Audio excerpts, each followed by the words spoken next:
Assalamualaikum warahmatullahi wabarakatuh. Bertemu kembali di channel Hermawan Haryati, channel yang berbagi seputar dunia pendidikan dan pariwisata. Pada kesempatan kali ini saya akan membahas beberapa teori belajar yang biasa digunakan oleh guru-guru di seluruh dunia. Adapun teori belajar ini memiliki kelebihan dan kekurangan masing-masing. Silahkan disimak baik-baik dari awal sampai akhir. Mudah-mudahan bermanfaat bagi kita semua. Langsung saja kita mulai. Untuk teori belajar yang pertama, teori belajar behavioristik. Teori ini menyatakan bahwa belajar adalah perubahan tingkah laku. Seseorang dianggap belajar jika ia telah mampu menunjukkan perubahan tingkah laku. Pentingnya masukan atau input yang berupa stimulus dan keluaran atau output yang berupa respons. Stimulus adalah sesuatu apa saja yang diberikan oleh guru kepada peserta didik, dan respon berupa reaksi atau tanggapan yang dihasilkan oleh peserta didik terhadap stimulus yang diberikan oleh guru. Sedangkan penguatan adalah faktor penting dalam belajar. Penguatan adalah apa saja yang dapat memperkuat timbulnya respon. Bila penguatan ditambahkan, maka respon akan semakin kuat. Demikian juga jika penguatan dikurangi, maka respon juga akan menguat. Aplikasi teori ini dalam pembelajaran bahwa kegiatan belajar ditekankan sebagai aktivitas mematik untuk menuntut peserta didik untuk mengungkapkan kembali pengetahuan yang sudah dipelajari. Penyajian materi pelajaran mengikuti urutan dari bagian-bagian ke keseluruhan. Pembelajaran dan evaluasi menekankan pada hasil, dan evaluasi menuntut satu jawaban benar. Jawaban yang benar menunjukkan bahwa peserta didik telah menyelesaikan tugas belajarnya. Jadi kesimpulan dari teori belajar behavioristik ini berpusat pada stimulus dan respon. Stimulus yang diberikan guru dan respon yang diberikan dari peserta didik. Kita lanjut ke teori belajar berikutnya. 2. Teori belajar kognitif. Pengertian belajar menurut teori belajar kognitif adalah perubahan persepsi dan pemahaman yang tidak selalu berbentuk tingkah laku yang dapat diamati dan dapat diukur. Asumsi teori ini adalah bahwa setiap orang memiliki pengetahuan dan pengalaman yang telah tertata dalam bentuk struktur kognitif yang dimilikinya. Proses belajar akan berjalan dengan baik jika materi pelajaran atau informasi baru beradaptasi dengan struktur kognitif yang telah dimiliki seseorang.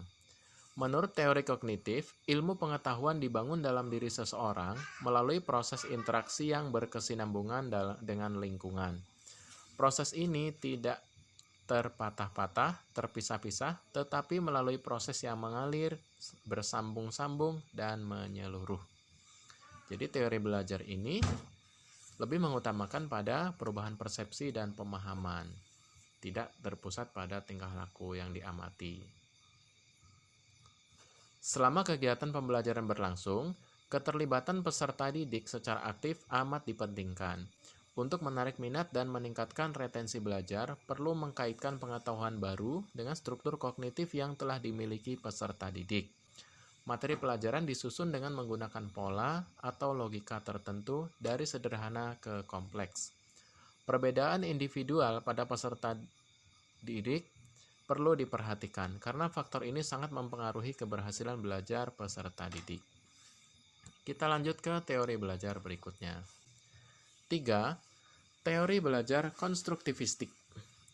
Pandangan konstruktivistik yang mengemukakan bahwa belajar merupakan usaha pemberian makna oleh peserta didik kepada pengalamannya melalui asimilasi dan akomodasi yang menuju pada pembentukan struktur kognitifnya, memungkinkan mengarah kepada tujuan tersebut.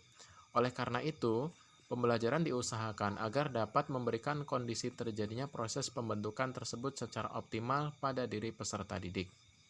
Peserta didik diberikan kesempatan untuk mengembangkan ide-idenya secara luas.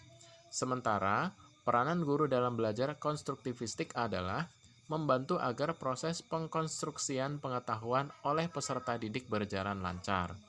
Guru tidak mentransfer pengetahuan yang telah dimilikinya, melainkan membantu peserta didik untuk membentuk pengetahuannya sendiri dan dituntut untuk lebih memahami jalan pikiran atau cara pandang peserta didik dalam belajar. Jadi di sini, guru hanya sekedar fasilitator. Lanjut ke teori belajar yang keempat. Teori belajar humanistik. Menurut teori humanistik, tujuan belajar adalah untuk memanusiakan manusia.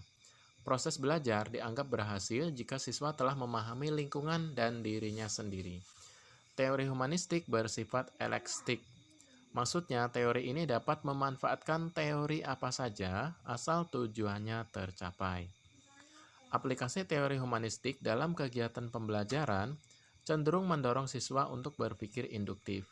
Teori ini juga amat mementingkan faktor pengalaman dan keterlibatan siswa secara aktif dalam belajar. Semua komponen pendidikan, termasuk tujuan pendidikan, diarahkan pada terbentuknya manusia yang ideal. Manusia yang dicita-citakan yaitu manusia yang mampu mencapai aktualisasi diri. Untuk itu, sangat perlu diperhatikan bagaimana perkembangan peserta didik dalam mengaktualisasikan dirinya, pemahaman terhadap dirinya, serta realisasi diri. Demikianlah 4 teori belajar yang biasa digunakan oleh guru-guru di seluruh dunia. Teori manapun